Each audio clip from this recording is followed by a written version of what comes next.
Good evening, ladies and gentlemen. I go by the name of Tyrese K. Simmons, also known as Mr. Gangsta Grillz himself, also known as Mr. Thanksgiving. Some may call me Barack O'Drama, some may call me Drum Cruz, some may call me Drum F. Kennedy. I'm also a Grammy Award-winning DJ and one of the execs of Generation Now.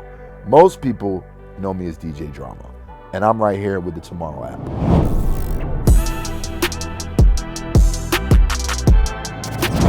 What makes DJ Drama DJ Drama? No pun intended. DJ Drama is a man of many hats. To speak about myself in third person, I think the importance of who DJ Drama is deals a lot with legacy, deals a lot with culture, deals a lot with what I, as an individual and as a member of multiple teams, have brought to hip hop music. I'm someone who's navigated through various eras of the culture of hip hop. I've always said that, if my white side was more dominant, I would have been a surfer. Ironically, I still feel like a surfer when it comes to the hip hop business. I've rode waves throughout hip hop's history. You know what I'm saying? If we look at it and think about hip hop turning 50, I've literally been a part of it for half of hip hop's inception. Of course, my mixtape series, Gangsta Grillz, is arguably, but in my opinion, it's not even arguably, is the most important mixtape series in hip hop history. My company, Generation Now, is on the cusp of what's hot in today's game. When we speak about Lil Uzi Vert, when we speak about Jack Harlow, what makes DJ Drama is also that I have two best friends, Don Cannon and Lake Show, who are also my business partners, who I met in college, and we were able to, go from beatboxing on campus in Lake Ramen and me and Cannon doing $150 parties to signing $1 million deals, and to being a part of changing the game. But most importantly, what makes DJ Drama is the love and the passion that I have for the culture, for hip hop music, and always to continue to keep going, to continue to keep trying to almost top myself or ask myself, damn, now that you accomplished that, what can you do next? It's not about yesterday. It's about tomorrow. The uniqueness that I bring is that I'm like a director. When I look at my career and the things that I've been a part of and accomplished, I'm like rest in peace John Singleton or Martin Scorsese.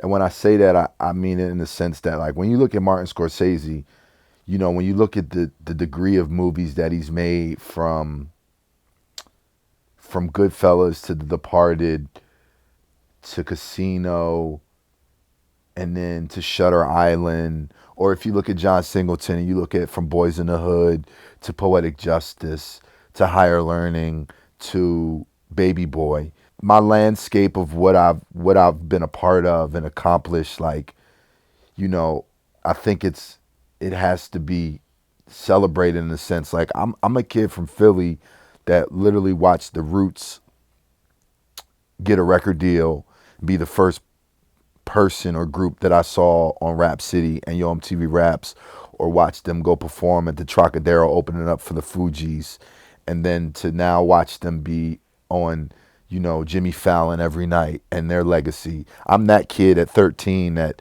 literally was like, oh wow, this can really happen. And then in the early 2000s, that same kid that came up watching the Roots in Bahamadia was then part of history with T.I., Young Jeezy, and Lil Wayne, in what was known as trap music, and what I coined as a phrase of quality street music with Gangsta Grillz. And then that same kid went on to do projects with people like Pharrell and Little Brother and Chris Brown and Childish Gambino and Tyler the Creator, which is so outside of the box. And then that same kid that was known for Gangsta Grillz went and discovered Lil Uzi Vert a rock star from Philly that didn't sound like Beanie Siegel, that didn't sound like Meek Mill, that didn't sound like State Property. And then we went on to discover Jack Harlow, a white rapper from Kentucky that is now one of the biggest heartthrobs in America. So yeah, when I think about, myself and what I provide for the culture, it's just to show that like there's no direct lane. It doesn't have to just be known for this. You know what I mean? Like I love to, be able to spread my wings and to show the different directions that you're able to take when it comes to the music and when it comes to the culture and when it comes to what you represent. Interestingly enough, I always talk about various people know me for various things. There's a fan base out there that knows me for Jack and Vert.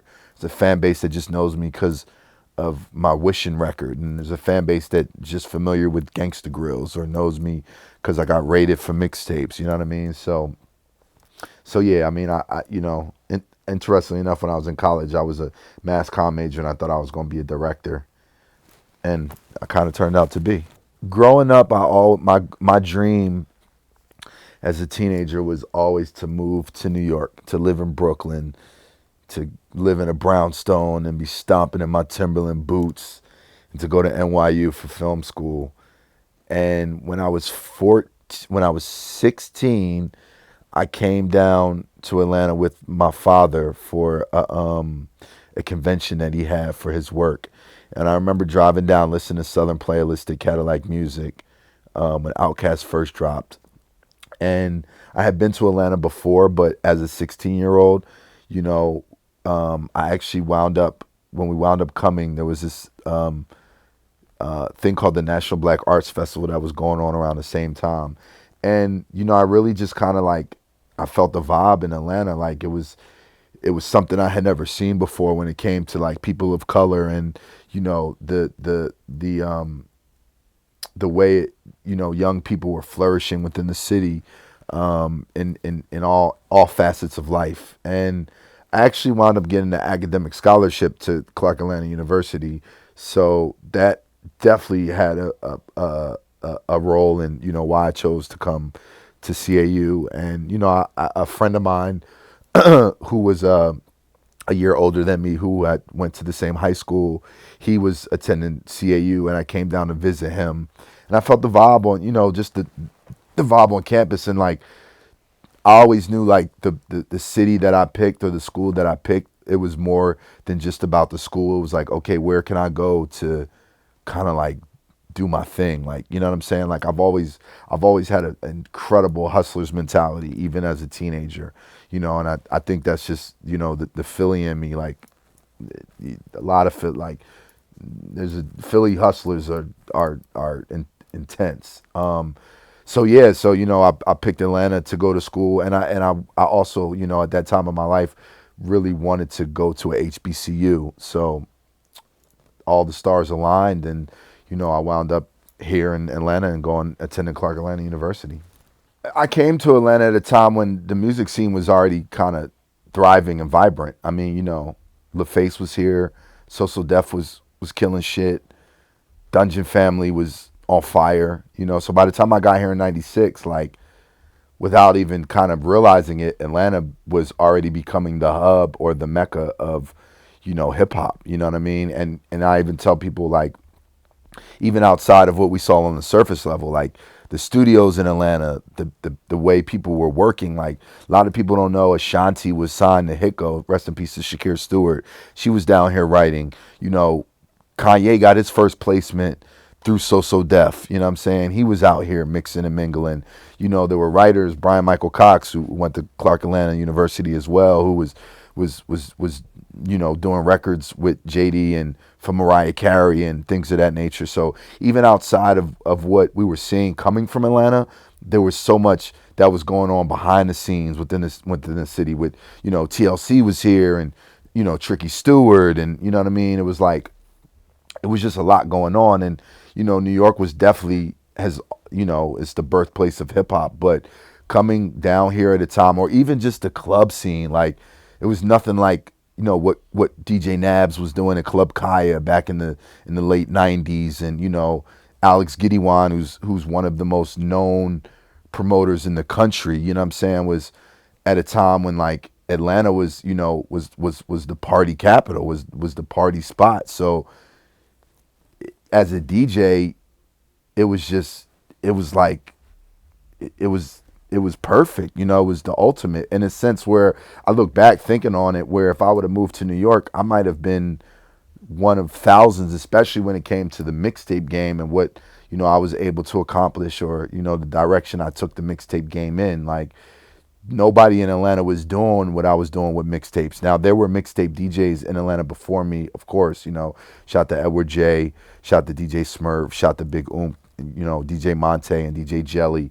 But the way I applied a up north formula to Southern hip hop is why we are where we are today, because I changed the mixtape game with that. It wasn't that I created the wheel. I just kind of again, like took a formula that no one was using towards Southern music. And they would tell me like, niggas don't want to hear you talk on the tapes and play exclusives and freestyles and da da da. And they don't care about the cover art and all that shit. And I said, fuck all that. This is what I'm gonna do it this way, and the shit worked. So basically, as a DJ, I studied all roots of the DJ tree. There's battle DJs, there's party DJs, there's radio DJs, and there's mixtape DJs. And for me, the mixtape DJ was always larger than life. Like I was always so attracted to the mixtape DJ because I just felt their bigness. Like you could be on the radio in your city and be hot and be known, or you could be a club DJ and be hot in the clubs. But like when it came to mixtape DJs, like for me, like going places and hearing Clue come out of everyone's car was like the ultimate, and the mixtape DJ just always seemed larger than life to me. So, when I was in school, I pretty much like, and I had already been making mixtapes, but that was literally my hustle, and that was one. It was a way for me to make money, and I was doing parties and doing other things as well. But like, I just always focused on, because it was like being an artist in a sense. Like even though I was I was using other people's music, it was still my product. It was still my tape. So I still felt like this is DJ drama, even though when you listen to it, it's it started as a compilation. And then, before Gangsta Grillz was a thing, I was selling CDs myself. So I would have to have everything for everybody. So I would have a reggae tape, I would have a neo soul tape, I would have an up north hip hop tape, I would have the slow jams tape, and I would have a south tape, and the south tape became Gangsta Grillz. Which, interestingly enough, as much time as I was putting into Gangsta Grillz, I was putting into Automatic Relaxation, which was some smooth shit, you know what I'm saying? And Gangsta Grillz is just what happened to take off. Hence why, when I talk about like how I feel like a director, it was like my hood flick, you know what I'm saying? There was a time when, I was moving the tapes. I was doing a lot of work. People didn't really look at me as like the club guy. I wasn't on the radio, but I didn't care. I was like, yo, listen, I don't need somebody else to put me on. Like I'm gonna get here my way. And that was, taking my product, which was the CDs, and calling stores and giving away free ones and handing them out to people. And, then, it got to a point where I was able to get people to host the tapes. And, as I kept going, this was a time before the internet. So somebody gave me some advice one time. I was like, look, you gotta, conquer where you're from. Like I started as a campus DJ and I conquered campus. I was the biggest thing on campus. And then next thing you know, I was the hottest thing in Atlanta. And next thing you know, I was the hottest thing in the Southeast. And next thing you know, I was the hottest thing across the country, and it literally just turned itself into a business. And ironically enough, right before it turned itself into a business, I was almost at a period where I was literally about to go broke and thinking this shit may not work out. And that's when we wound up starting the affiliates. And once we did that and we kind of, I hired someone to kind of put a system together with the mixtapes. He was very helpful. Shout out to Jason Brown. And I just watched my bank account go from 5,000 to 10,000 to 20 to 30 to 50 to 100 to 300 to 500 to however high it got. And it took a lot of hard work and dedication, no pun intended, but and then again, like every time that I would have some success, it would be like, for me, it would be like, on the mixtape side, it's like, damn, okay, like, how am I gonna top this? Like when I did the Ti and PSC tape, it was like, damn, what I'm gonna do next? And then me and Tip did Down with the King, and then then I did Trap or Die, and after Trap or Die, I was like, damn, how the fuck am I gonna top this? And then me and Wayne did Dedication, and then I'm like, how the fuck am I gonna top this? And that's literally how my career has gone to this day. But just getting back to it, like, it was organic. I mean, I did, when I was in school outside of mass comm, literally my favorite class was marketing out of any class I ever took. And while I was in my marketing class, looking back on it, I wish I would have been a business major, honestly, because the mass comm part came natural to me. So when I took a marketing class, literally while I was in the marketing class, I was able to apply everything that I was learning to what I was doing within my mixtape business and how I was going about, moving product and my packaging and things of that nature. So it kind of it kind of happened somewhat organically, and then it just turned itself into a business. And then next thing you know, we're we're being discussed in the major labels and the buildings, and I'm getting offers to do albums because I was so hot within mixtapes and in the streets. The way the affiliates came about is because there was a DJ crew called the Super Friends that we were a part of, and the Super Friends got an opportunity to put an album together, and at the time they wanted to use Gangsta Grillz as the name of the album because that was the most notable brand, but we were having differences, and I told them they couldn't use Gangsta Grillz as the brand, so they pretty much kicked me out. And when they kicked me out, Canon and Sense, we were like brothers, so we decided to all leave at the same time, and we had this another like childhood friend of mine, Ace McLeod. He was pretty much like, yo, we can do this shit on our own. Like, we don't need them. Like, let's do our own thing. And he came up with the Affiliates, and the A for Atlanta, we spelled it Phill, for Philly, and it was literally just the four of us, that we started a new DJ clique. I mean, there have been DJ cliques way before us, Heavy Hitters, Big Dog Pit Bulls, Big Dog Pit Bulls, again the Super Friends, Big Oomp, again. So we weren't the first DJ crew, but yeah, I mean, when we started the Affiliates, we kind of became the new kids on the block, and it was like it was a changing of the guards in a lot of ways, and the fact that we were like so hot in the streets, and Gangsta Grillz was such a brand, just put that much more attention on what we were doing as the Affiliates, because every DJ clique that was out there, from the Heavy Hitters to the Big Dog Pitbulls or the core DJs or whoever, they all asked me to be a part of, their crew. And, I humbly denied because I was like, I'm doing my own, like, I'm creating my own brand over here. So I want to focus on that. And those are all, those are all my guys. I love everybody to this day. I've always been a DJ's DJ who's had a lot of support from DJs and has given a lot of support to DJs. It just came naturally. I mean, first of all, it was three light skinned niggas with, curly hair and like, that weren't too bad on the eyes. So I'm sure that helped somewhat.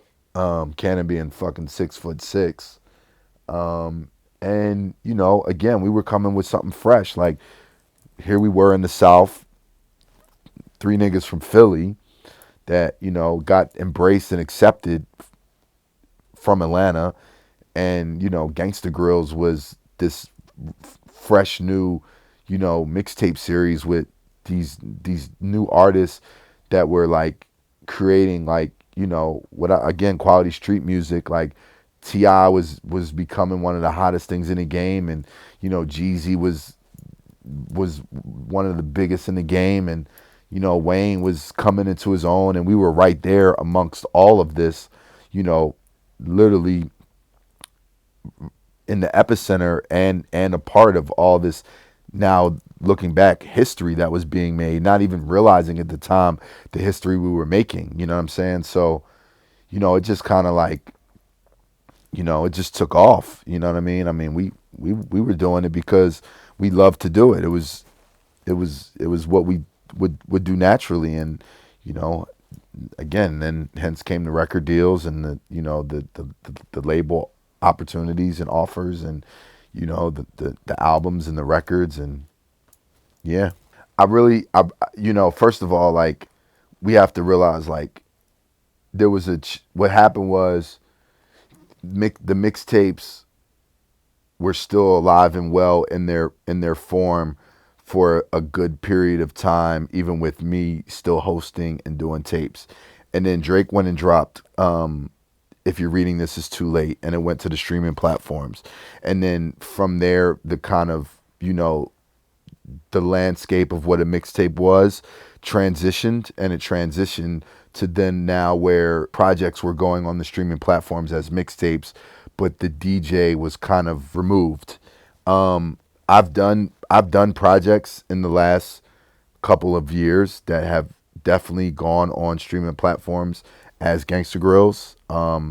But what I will say is, I think because of the success of Call Me If You Get Lost and the genius of Tyler the Creator and the way that he incorporated me onto his album, it made everybody kind of double back and be like, oh, okay, like the nostalgia of what Drum does, let's bring that back. You know what I mean? In a sense of where before it was like, okay, because we're going on the streaming platforms, we don't want to treat it as how the mixtapes were back in the day with Drum talking to shit and the bells and the whistles and all the, all the drops and what have you.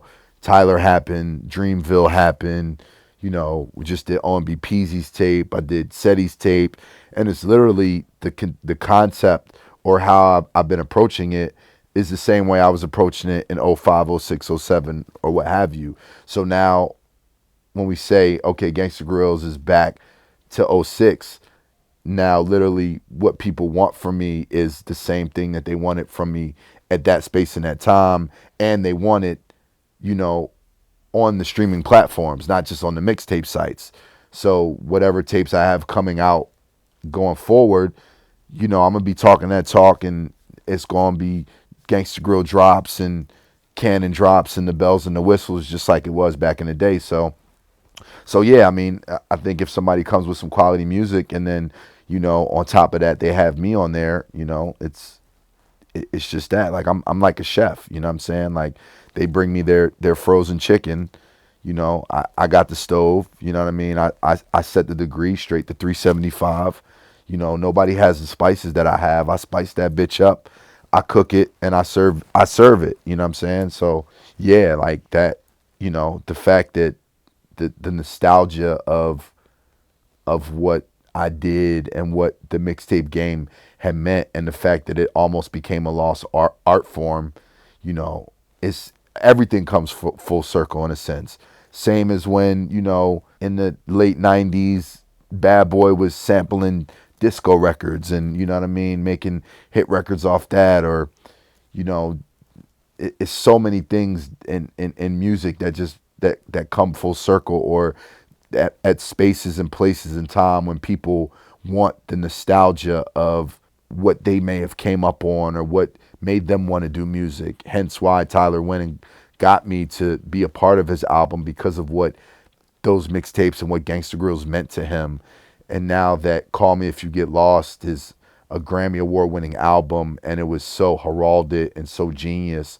You know, he's literally helped bring Gangsta Grillz an entirely like new wave and new life. The Pharrell mixtape was very important because, you know, honestly, the way we came up with Generation Now was because before the Pharrell tape, we had gotten some drops from Kanye West before College Dropout, before Kanye West became Kanye West, and we had also gotten some drops from Joe Budden. And at the time, it didn't seem right to make it a Gangsta Grillz based upon the music that, you know, we had on the tape. So we had to come up with another brand. So I literally came up with the title Generation Now in like '04 because it, again, Kanye West didn't seem fitting for Gangsta Grillz at the time. As I was going on with Gangsta Grillz, and you know, I was doing so many artists, and it was the street brand. You know, around the same time, two artists came to me, Little Brother and Pharrell, and they both wanted Gangsta Grillz.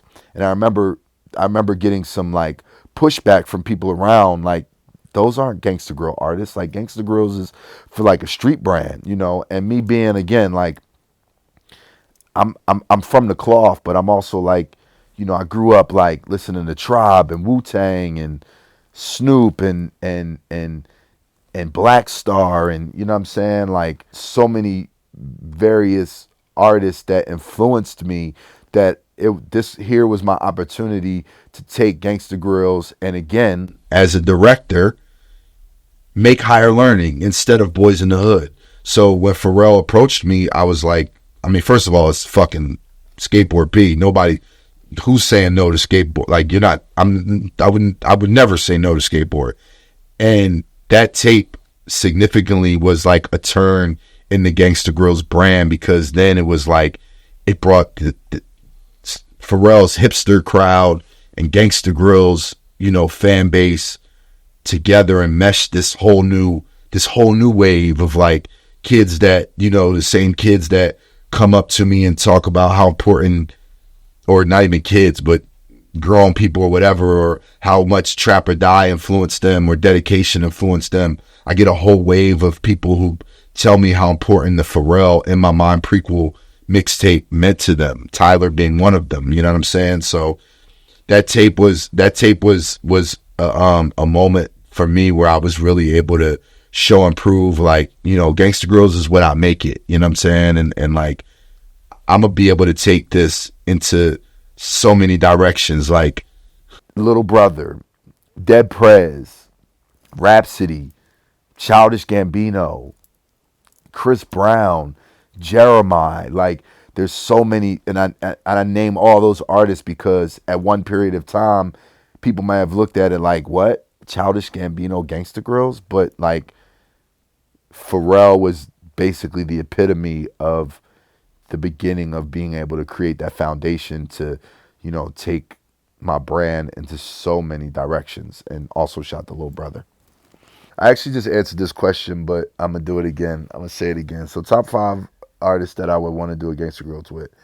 I'm gonna give you two. I'm gonna give you two different answers. So, this is like a unrealistic dream list, and I'm gonna give you a real. I'm gonna give you a real dream list. So, the unrealistic dream list is Michael Jackson, Bob Marley, Stevie Wonder, Aretha Franklin, and Prince. So that's the unrealistic top 5 Gangsta Grill list. Now let's do the realistic top 5 Gangsta Grill list. Kendrick Lamar, Brent Faiyaz, Drake, Alicia Keys, and who am I forgetting? Black Thought and Black Thought. When I first started making money, you know, I come from a very like middle class background, so my dad always told me to make sure I pay my taxes, but I didn't really understand what that meant, and my parents never had seen the type of money that I've seen in my life. So literally, when I first made my first $500,000 or whatever, I just used to sit there and look at it in the bank. So when they came and raided me, they took it all and I had to start from zero. And I didn't understand the importance of investments or stocks or retirement funds or, real estate, or we could go on for days. So as I grew older and as, thankfully I was able to make the money back, I got wise enough to understand how important it is to let your money make your money make money for you. You know what I mean? Like, don't when you make money, the goal is it's always have a savings account. Definitely save for a rainy day, but it's important for you to utilize your income to create other revenue streams of income. You know what I'm saying? I mean, I'm not just a DJ. I'm a businessman. I'm a brand. I'm a mogul, and what comes along with that is being able to, then diversify your catalog, whether it's, in real estate, whether it's investing in the film business, whether it's, offering merch. You see Generation Now on my shirt right now. Shout to the gang. You know what I'm saying? So yeah, you gotta let your money make money for you. Make money while you sleep, and you can't do that if it just sits there in the bank and you don't do anything with it. And it's important to have a good financial advisor. Somebody who's telling you the smart places for you to put your money and the smart things to invest in. When we discuss stocks and bonds and things that will make you money over time. That can create real wealth. The music business is very fickle. You can be hot one day and cold the next. You know what I'm saying? I've been there. You know what I mean? But thankfully, I've still been able to navigate through it. And I diversified myself in general. I went from a mixtape DJ to an executive to running a record label.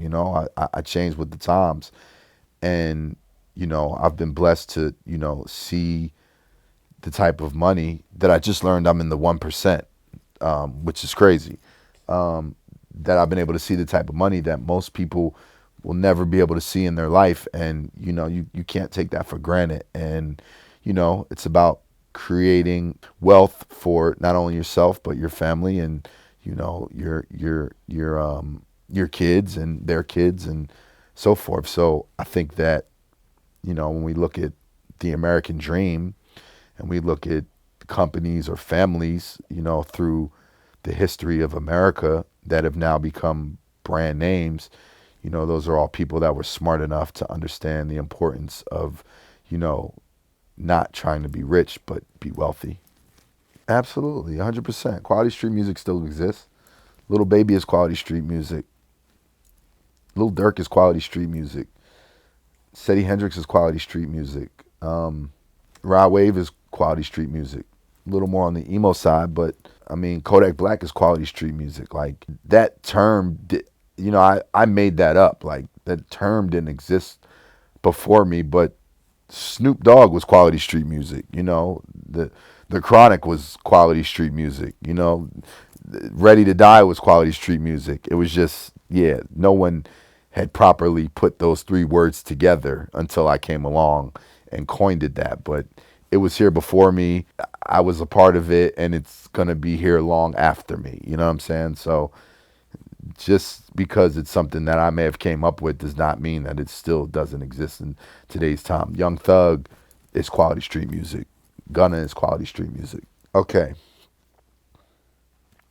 Let's see if I can get through this. The intro to Trap or Die will be first. Canon Remix will be second.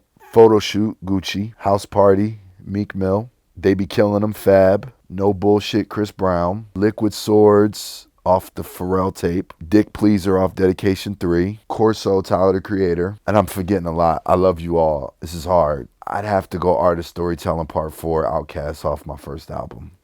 It's all important. I mean, I think every artist should try to go at it trying to create timeless music.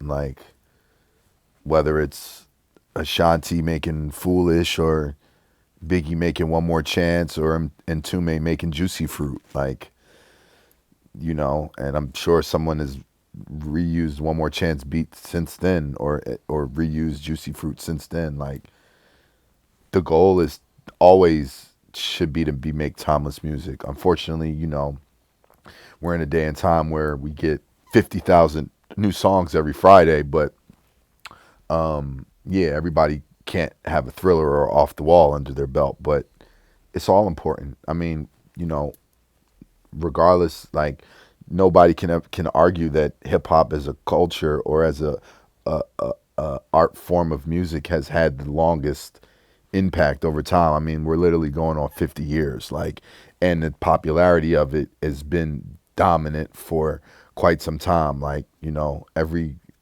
genre of music has had its run, whether it's jazz or rock and roll or you know R&B or disco or country, but like hip hop is going on 50 and look where it's at and look how it's literally changed the world. I mean, like it's brought a lot of people from a lot of walks of life together in a sense of, I mean, really black culture from America in general has done that to the world. Like you can go anywhere in the world and hear Michael Jackson or hear Snoop Dogg, but you can't necessarily go anywhere in the world and hear what they're playing in Thailand, or you can't go anywhere in the world and hear what they're playing in South Africa.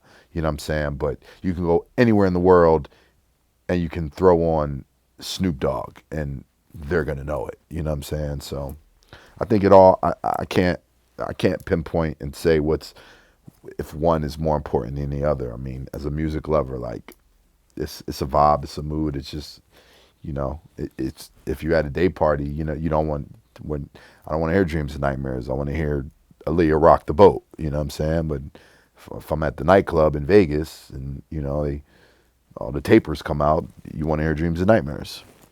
I think the closest person I could probably say as a mentor is DJ Mars. I mean, Mars was that nigga. Like, he was doing all the clubs. He was on the radio.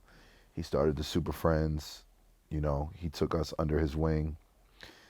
And one of the things that I really credit him more than anything is that, like, there was a space and a time where I wanted to change my name because I was frustrated. There's a DJ, great friend of mine named DJ Trauma, who in the 90s in Atlanta was on fire. And when I used to go around and say, my name's DJ Drama, everybody would confuse me and say, Trauma? Oh, DJ Trauma? And I'd be like, no, Drama. And then our names are similar because his real name's Tyree, my name's Tyree. And then, rest in peace to the K Slay. I mean, excuse me, rest in peace to K Slay. He would call himself the Drama King. And then it was just like, I was like, damn, that word drama is just so like, it's like calling yourself DJ Comedy. You know what I mean? It's like, are people really going to ever think about me when it comes to that word? And I literally, like, I mean, I did actually change my name. I tried to change it to Tyrese and K. I tried to change it to DJ Dramatic. And Mars jeweled me, and he said to me, "Yo, don't change your name for nobody." Like, and by the way, Trauma was his best friend, and he gave me this jewel, and he was like, "Yo, don't change your name for nobody." Like, yeah, like, and I went back to being DJ Drama, and now like, and then there was another DJ, like some random white guy in Chicago who's named DJ Drama, who tried to sue me when I put out my first album, and he had the rights to the name. And then he wound up coming back years later, like, man, you can have it. Like, I can't go nowhere and say I'm DJ Drama. Nobody believes me. I was like, yeah, motherfucker. I tried to tell you at first, but yeah. And then interestingly enough, when we first signed Uzi, there was another artist named Uzi, and not that Uzi was ever thinking about changing his name, or even there was an artist, a white artist named Zach Farlow, which is very similar to Jack Harlow. And I always thought about those things and how it played a part in, me getting that advice about never changing my name. So shout out to DJ Mars. The only other close thing to a mentor I would say is there was a teacher at Clark Atlanta named Tony Phillips who passed away. And we used to get on the same martyr bus to go to school, and this is even before I was even talking on mixtapes. And he told me in '96, he told me he said something to me like, yo, your voice is very powerful and very potent. To think about how important my voice has played in my career, and like, like, I get my deep voice from my dad, and like, to just to think back about him saying that to me, and me not even realizing how important my voice would be to my career, to the culture, to mixtapes. You know what I'm saying? I mean, I literally I do voice imaging for radio stations across the country now. And I tip my hat off to him for being the first person to put that jewel in my head. I never really was a mentor type of guy. I was more of I'm a figure this shit out type of guy. I mean, yeah, I would have loved to Funk Flex or Kid Capri to have been my mentor, but you know, I'm I come from the school of hard knocks. Like, I'm gonna figure it out. I'm gonna get to it. I tell people all the time, like, people randomly might call my phone and be like, "Hey," and I'm like, "Where'd you get my number?" And they be trying to tell me they want to do music and come up and listen. I hear everybody out and I tell them, look, I'm one of the nice guys. Most people would cuss you the fuck out if you just call somebody of my caliber that you don't know on the phone. But I'm like, look, before you try to reach out to DJ Drama at this level of my success and your level of having accomplished anything yet, and I don't tell them this to knock them. And I literally, while I was on tour, somebody did this to me, and I stayed on the phone with him for like 5 to 10 minutes, and I told him, yo, before you just randomly call someone of my caliber, look to your left and look to your right, because there's people around you that are trying to come up the same way you're trying to come up, and I wasn't able to call Jay-Z or call Funk Flex or fucking call Snoop Dogg. Like, I didn't get that opportunity. I made them niggas be like, damn, Drum's hot. Like, oh, okay, we see you. You feel what I'm saying? So, and I did that because I came up with people I went to college with that were right there next to me. I came up, Coach K lived around the corner from me. He brought me Young Jeezy because I happened to live around the corner from him. Jason Jeter got my mixtape in a barber shop and told me, yo, T.I. we just signed to Arista and I want to bring him to your crib. Like, create a movement. You know what I'm saying? So, with all due respect to mentors, people love to have mentors, but I'm gonna figure it out. But that's not to say that a lot of people haven't given me a helping hand through the times. Nobody does it on their own. Man, I was doing this when I was making $150. I was doing this when I couldn't pay my water bill. I was doing this when I was living at my mom's house, and my goal was to get my name on a flyer. Like, the money, the success, the fame, the women, the traveling, definitely the traveling. I love it all. But that's not what I did it for. I did it because I loved music and I loved hip hop. Like, I wanted Adidas because Run DMC made my Adidas. I wanted to move to Brooklyn because Smith and Wesson and Diggable Planets made it seem so cool to live in Brooklyn. I wanted to come to Atlanta because I listened to Southern Playalistic, Cadillac Music, and found out about this black mecca of a city. Like, I say all that to say that when I got into the game, my only goal was to get my name on a flyer. So I've told myself that everything that I've accomplished up until just receiving a Grammy to receiving a Grammy has all been extra. I just wanted my name on a flyer. That was all I wanted to do. When I think about when it's all said and done, there's no argument that DJ Drama will go down in the history as one of the most important hip hop DJs of all time. And I say that from a place of humility. I just got to spend a day with Funk Flex being on the radio, and me and him going back and forth, shoulder to shoulder, talking that talk, him playing a DJ Drama record. I wrote on Instagram when I posted it, like, if somebody would have told the 16-year-old kid that one day you'll be on Hot 97 standing shoulder to shoulder with Funkmaster Flex, talking crazy on that box while he's playing your record. I wouldn't have believed him. Like, I would have been like, you're lying. Or if somebody would have told me one day you're going to win a Grammy for a mixtape series that you started off just two words that you put together, Gangsta Grillz, I wouldn't have believed them.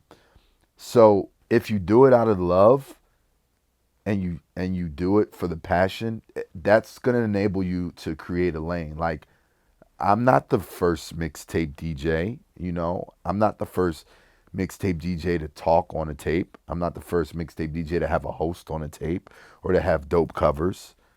Now, I am somebody that brought a lot of personality to the mixtapes. You know, I think that's what I can say, that before me, people weren't given sermons or basically almost like it was poetry on top of the music. They were just doing shout outs and shouting out stores and people and things of that nature, or the new music and talking about the artists. When I got on those tapes, I started literally preaching, you know. So it's almost like if you study the game and you pay attention to those who've come before you, you know, it's just like the artists. I mean, in a sense, like if you look at, you know, the Drakes, the Coles, the Kendricks, like they were all students of the game. You know, they came up watching Hove and watching Wayne and Ye and Fifth and Pac and Big, and you know what I mean. And now they're on the Mount Rushmore of their era and their generation. And you know, the guys before that, you know, Big and Hove will probably tell you, you know, they was listening to Kane and Rakim and KRS and what have you, and you know, and NWA, and you know what I mean. So I just think that, you know, if you stay true to yourself, your lane will find you before you even have to find your lane. Again, I was making neo soul mixtapes, and it was just as important to me as Gangsta Grillz was. Gangsta Grillz just happened to take off. I didn't know. You know, I was doing what I loved, and you know, I think if you do it out of love, it's all gonna come. If you do it because you want to be famous, if you do it, and we live in a fucked up time where, like Andy Warhol said in the '60s, in the future, everybody will be famous for 15 minutes, and that's where the saying "15 minutes of fame" comes from. Now think about that man saying that in the '60s, and where we are today in today's time, and how famous people can be for moments via social media, via the internet, via going viral. Your integrity or like your reasonings aren't true, it's not gonna last. Yeah, I mean, the two biggest mistakes I've ever made in my career is that when I moved in 2005, when I really first started getting the magazines, I had a box of flyers of every flyer that I'd ever had my name on. And when I moved, my landlord called me and was like, "Yo, you left your box of flyers here." I was kind of feeling myself at the time, like, oh, I'm in magazines and shit. Like, I don't need those flyers. And I let him throw them out. And when the DJ Drama from Chicago tried to send a cease and desist to Atlantic and tried to sue me, my lawyer told me if I can prove that I've been using that name for a long period of time, I would have had a case. And I was like, damn, I threw away my box of flyers. And beyond that, now looking back on it, like where I've come in my career, it's such history to think about, like having every flyer that my name was ever a part of. And like when my story actually, you know, gets told, and, you know, it's all lost now. And then the second thing, which is similar, is when I moved, I put all my records, all my vinyl, and all my photo albums in a storage unit. And I had that storage unit since 2005. I just recently went to go look for it, and during COVID, I had another number that wound up getting cut off. And in the process of that, the storage unit lost contact with me, and they sold my storage unit. So when I did the math, from 2005 to 2020, I had paid them $25,000. They auctioned off my storage unit for $373.18. It had all my records and all my photo albums. So I paid the lady at the front to try to find out. I was like, look, I know the records are gone. I just want to try to see if I could get the photos. I had pictures of like Lauryn Hill holding one of my first mixtapes. I just had, I had my whole, it was all my photo albums of like high school, college, like it was my life. And I lost it. And it pains me to think about. And the mistake I made was when I moved into my house in 2017, I should have went and took all that shit out of storage and put it in my crib. So the advice that I would give myself as a youngster was don't, when it comes to your career and memorabilia, keep everything and make sure you have it, because you don't know how important it will be one day when it's time to tell your story. And I would tell that to anybody else listening. Like, you might feel yourself, like the fact that I was feeling myself, that I was in magazines, and I really let myself get rid of my flyers. Like, I just wish I could have went back and humbled myself. Like, come on, little guy. Like, you got a lot. It's a lot more to come. Don't throw that shit out. That shit's gonna mean a lot more to you in 20 years than it does now. And I those are the two biggest mistakes I've made in my career. Hurts my soul. Hurts my soul. Oh, I hate it.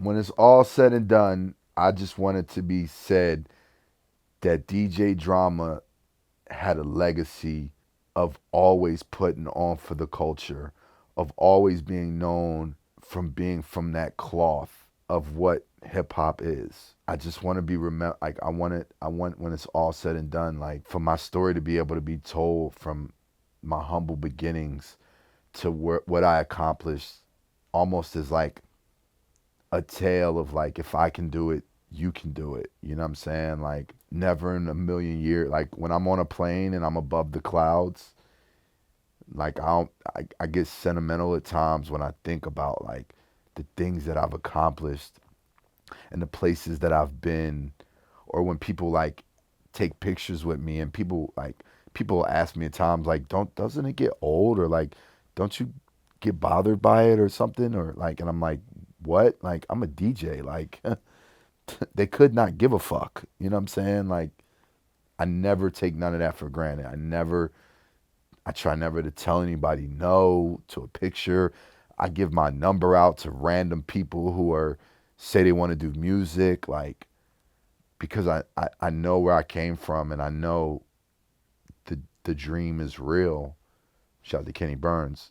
But like, I'm the living epitome of like the hip hop dream, and so many of us are in so many ways. So I just really want it, I just want people to like be able to look at my career and being like, man, like, Drum really put on for the culture. Like, at all times, he really put on for the culture, and at the end of the day, when I think about it, everything that I've accomplished in the past, I'm so grateful for, so thankful for, but I also know that was yesterday. So what's most important to me in my career is what I do tomorrow. I'm kind of good at this thing.